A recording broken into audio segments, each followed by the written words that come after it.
Hi everyone, welcome to more money trading education hub. Friends, ఈరోజు మనం Nifty యొక్క important levels గురించి discuss చేసుకుందాం. మీరు బాగా గమనించినట్లయితే ఇక్కడ మనకు ఒక ట్రెండ్ ఉంది. ఆ ట్రెండ్ లైన్లో కరెక్ట్గా ఒక ఛానల్ వైజు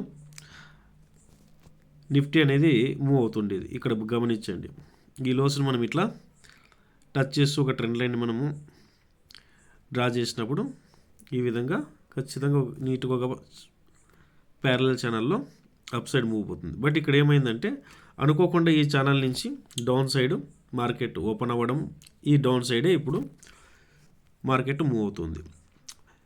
మీరు ఇక్కడ గమనించినట్లయితే 23,432 ఫస్ట్ రెసిస్టెన్సీ. ఒకవేళ గ్యాప్ అప్ ఓపెన్ అయితే ఇక్కడ ఉంటుంది.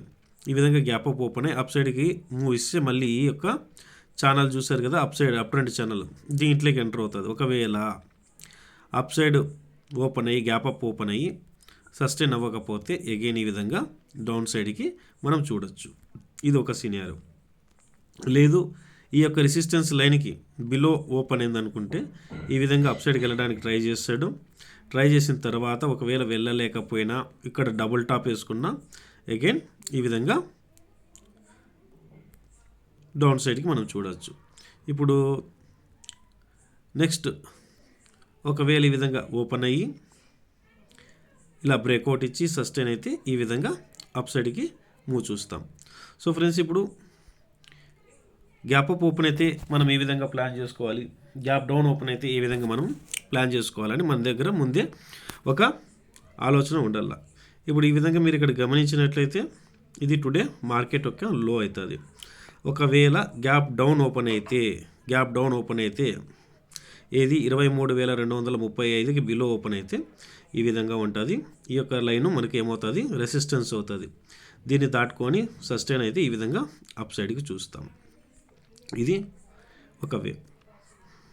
లేదు, కరెక్ట్గా ఈ విధంగా ఇక్కడ ఓపెన్ అయిందనుకుంటే ఈ విధంగా డౌన్ సైడ్కి వచ్చేసి ఇక్కడ సపోర్ట్ తీసుకుంటే అగైన్ ఈ విధంగా ర్యాలీ ఉంటుంది, లేకుంటే ఈ విధంగా డౌన్ సైడ్కి ఉంటుంది. సో మనకు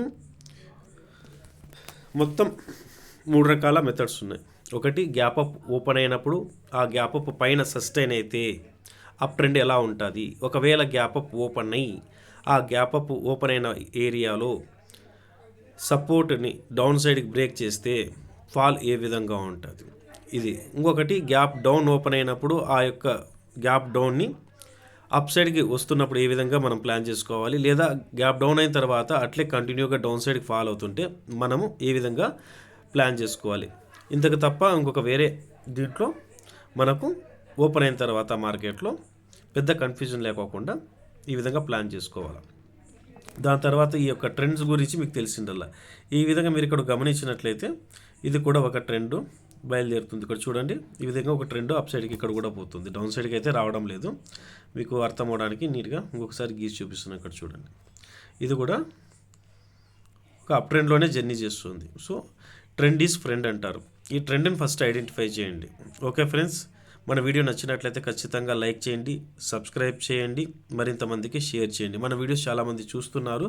మనం ఊహించిన దానికంటే తొందరగానే సబ్స్క్రైబర్స్ మనకు చాలా హెల్ప్ చేస్తున్నారు. మీరు చేస్తున్న సబ్స్క్రైబ్స్కి, లైక్స్కి, కామెంట్స్కి చాలా చాలా ధన్యవాదాలు.